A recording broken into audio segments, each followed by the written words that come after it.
जोर से बारिश हो रही थी। चारों तरफ बारिश की वजह से गीला हो गया था।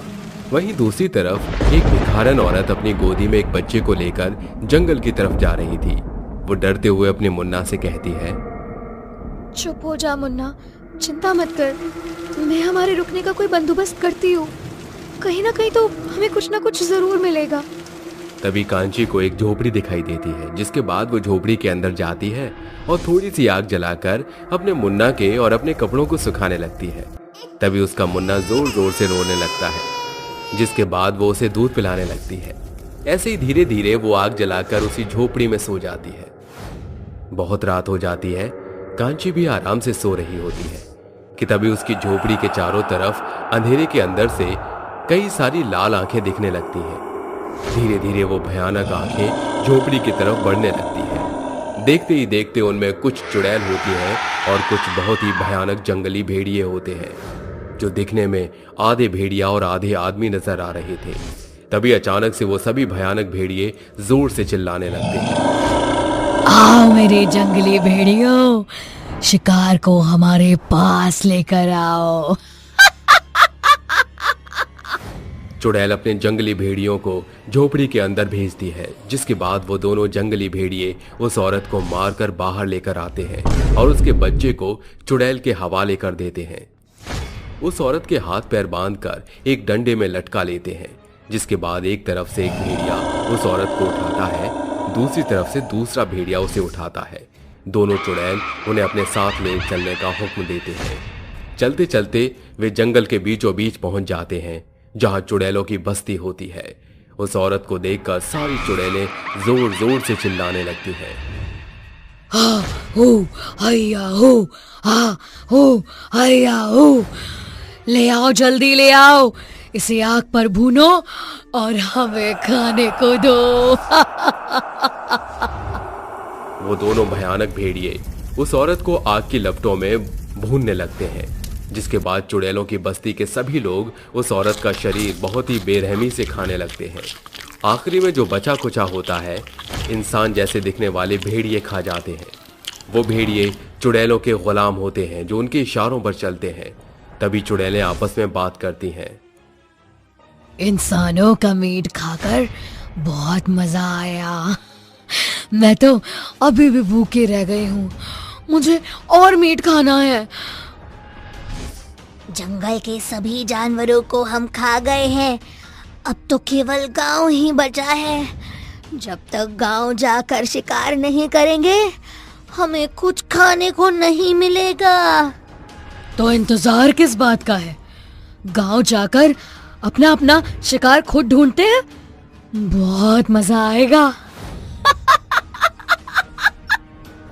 तभी आधे इंसान जैसे दिखने वाले भयानक भेड़िए भागने लगते हैं और जंगल को चीरते हुए गांव पहुंच जाते हैं।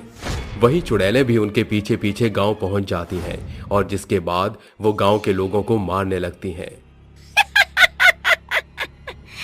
आओ मेरे भेड़ियों, हमारे लिए इंसानों का शिकार करो, मैं तुम्हें आदेश देती हूँ। जैसे ही चुड़ैलें भेड़ियों को आदेश देती हैं, वैसे ही भेड़िए खूंखार आवाज निकालते हुए गांव के लोगों को पकड़ पकड़ कर मारने लगते हैं। पूरे गांव में भगदड़ मच जाती है, जिसके बाद गांव के कुछ लोग भागते हुए अपने घरों में जाकर छुप जाते हैं। बाकी के लोग मारे जाते हैं, जिन्हें जंगली भेड़िए डंडे में बांधकर चुड़ैलों के साथ जंगल के बीचों बीच ले जाते हैं और फिर से उन्हें उसी प्रकार से आग की लपेट में भूनकर खाने लगते हैं। सभी लोग मिल बांट के गांव के लोगों को खा जाते हैं। वहीं दूसरी तरफ पूरे गांव में भयानक भेड़िए और चुड़ैलों का खौफ गांव के लोगों के दिलों में बस जाता है। अरे भाई, मैं तो जा रहा हूं ये गांव छोड़कर, तुम लोगों को रहना है तो रह लो। पता नहीं वो जंगली चुड़ैलें कहां से आई हैं और क्यों गांव के लोगों को मार रही हैं, और क्या पता कब दोबारा से आकर हम लोगों को मार दे। अरे मुखिया जी, आपको तो हमारा साथ देना चाहिए। अगर आप ही हमारा साथ छोड़कर चले जाओगे तो हम गांव वाले क्या करेंगे? अरे मुखिया गया तेल लेने, मैं अपनी जान बचाऊंगा, समझे? तुम्हें रहना है इस नरक में तो रहो, मुझे कोई फर्क नहीं पड़ता। ये कहकर मुखिया अपना सामान पैक करता है और उसी समय अपने परिवार को लेकर गांव से भाग जाता है। वहीं दूसरी तरफ गांव के सभी लोग मिलकर इस परेशानी का समाधान सोचने लगते हैं। अरे कैसी जंगली चुड़ैल थी, उनकी जुबान देखी थी तुमने, कितनी लंबी थी। हे भगवान, ये कैसा संकट आ गया है हम लोगों पर। हम अपना घर छोड़कर कैसे जा सकते हैं। गांव वालों, मेरे साथ चलो। हमें इस बात का पता लगाने के लिए गंगूबाई के पास जाना होगा। गंगूबाई कई सालों से इस गांव में रह रही हैं और उसे गांव की हर एक चीज के बारे में पता है। वो हमारी मदद जरूर करेंगी।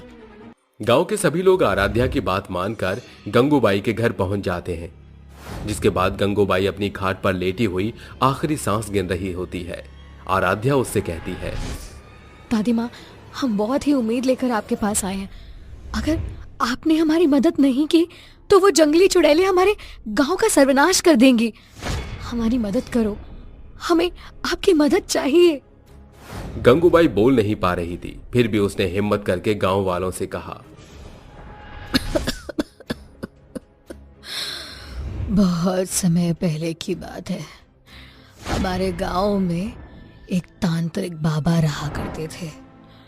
उन्होंने अपनी शक्तियों को बढ़ाने के लिए कब्रिस्तान के मरघट के ऊपर कई सारे जानवरों की बलि चढ़ाई, ताकि वो कब्रिस्तान की जंगली चुड़ैलों को जिंदा कर सके और उनसे और ज्यादा शक्तिशाली हो सके। लेकिन वो अपनी पूजा में असफल रह गए। उसने सभी मंत्र पढ़े, लेकिन आखिरी मंत्र पढ़ना भूल गया, जिसके बाद वो सारी जंगली चुड़ैलों ने उस तांत्रिक बाबा को कैद कर लिया। अगर तुम्हें गांव को बचाना है तो जंगल के बीचों बीच जाकर किसी तरह उस तांत्रिक बाबा को आजाद करना होगा।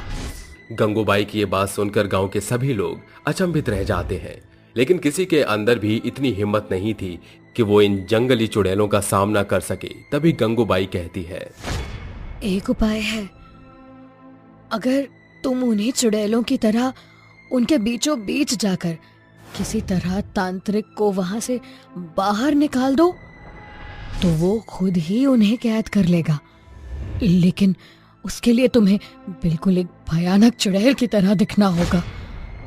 आराध्या गंगूबाई की बात मान लेती है, जिसके बाद आराध्या अपने चेहरे पर और अपने शरीर पर बिल्कुल भयानक चुड़ैल की तरह मेकअप कर लेती है, जिसके बाद वे बिल्कुल एक जंगली चुड़ैल की तरह दिखने लगती है। तभी आराध्या की माँ क्रांति उसके पास आती है और कहती है, बेटा, तूने क्यों इस कदम को उठाया है? अगर तुझे कुछ हो गया तो मैं क्या करूंगी? माँ, आप मेरा इंतजार मत करना। ये कहकर आराध्या जंगल की तरफ निकल जाती है, जिसके बाद धीरे धीरे वो जंगल के बीचों बीच पहुंच जाती है, जहां वो दूर से खड़ी होकर जंगली चुड़ैलों की बस्ती को देखने लगती है। वहीं बीचों बीच उन्होंने एक पिंजरे में तांत्रिक बाबा को कैद कर रखा था। मौका देखकर आराध्या उन्हीं के बीचों बीच हो जाती है, जिसके बाद वे सभी चुड़ैलें उसे अपने जैसा समझने लगती हैं और उसे भी खाने को मीट देती हैं। आराध्या अपने दिल पर पत्थर रखकर चुड़ैलों का दिया हुआ मीट खाने लगती है और मौका देखते ही तांत्रिक बाबा का पिंजरा खोल देती है, जिसके बाद आराध्या तांत्रिक बाबा को उसकी जरूरत की सभी चीजें एक थैले में पकड़ा देती है। तभी तांत्रिक बाबा एक मंत्र का जाप करते हैं, ओम नमो नमो नमो शिरोमणि चुड़ैल भस्महु स्वाहा। ओम नमो नमो नमो शिरोमणि चुड़ैल भस्महु स्वाहा। मंत्र का जाप करते ही चुड़ैल कमजोर पड़ने लगती है, जिसके बाद तांत्रिक आराध्या से कहता है, अब जो मैं करने वाला हूं उसके साथ तुम्हें मुझे आग लगाना होगा, वरना हम उन चुड़ैलों से कभी भी छुटकारा नहीं पा सकेंगे। आराध्या तांत्रिक की बात मान जाती है, जिसके बाद तांत्रिक अपना मुंह खोलने लगते हैं। उनके मुंह से एक बहुत ही तेज सफेद रोशनी निकलती है, जिसके चपेट में सभी चुड़ैल और आधे इंसान जैसे भयानक भेड़िए उस रोशनी के जरिए तांत्रिक बाबा के मुंह में जाने लगते हैं। धीरे धीरे सभी तांत्रिक बाबा के मुंह में चले जाते हैं, जिसके बाद तांत्रिक बाबा की आंखें लाल हो जाती हैं। उसी समय आराध्या एक मशाल जलाती है और तांत्रिक बाबा को उस मशाल के जरिए जला देती है। उसके बाद तांत्रिक बाबा सभी चुड़ैलों के साथ भस्म हो जाते हैं और एक आत्मा में बंद कर आराध्या के सामने प्रकट होते हैं। बेटी, तुम चिंता मत करो, अब गांव में किसी भी चुड़ैल का वास नहीं होगा। मैंने मरघट की सभी चुड़ैलों को उनकी कब्रों में पहुंचा दिया है। मुझे भी मुक्ति मिल गई है। मैं भी अब यहां से हमेशा हमेशा के लिए जा रहा हूं। तुम बहुत ही बहादुर हो, तुमने बहुत ही बहादुरी का काम किया है। तुम्हारी वजह से आज मुझे उन चुड़ैलों से छुटकारा मिल गया। अपना ध्यान रखना, मैं जा रहा हूं बेटी। ये कहकर तांत्रिक बाबा वहां से चला जाता है। आराध्या भी वापस अपने गांव लौट आती है, जिसके बाद वो गांव के सभी लोगों को जंगल में हुई पूरी घटना के बारे में बताती है, जिसे सुनकर गांव के सभी लोग बहुत खुश हो जाते हैं और आराध्या की बहादुरी के लिए उसे बहुत सम्मान देते हैं।